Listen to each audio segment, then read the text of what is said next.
Donc, Monsieur Robinet, le maire de la commune libre du Boulingrin a demandé un marché permanent et apparemment sa requête a été applaudie.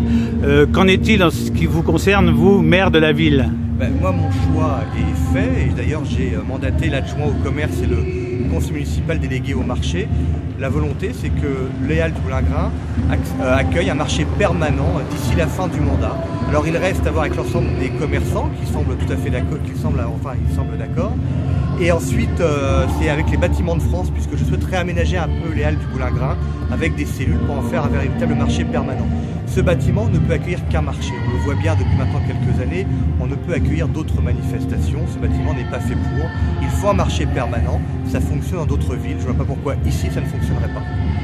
Il y a un projet de piscine chez les voisins du Boulingrin et il en est où celui-là? Le projet avance, un programmiste termine les consultations auprès des associations sportives, des clubs, des maires de l'agglomération.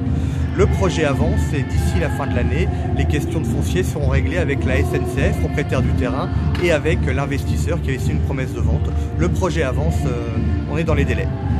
Épine dans le pied, le musée, il se fera pas, vous en discutez, le dossier est mis dans un coin parce qu'il y a d'autres priorités? Il y a aujourd'hui certes d'autres priorités, mais je l'ai dit, Reims a besoin d'un musée digne de ce nom.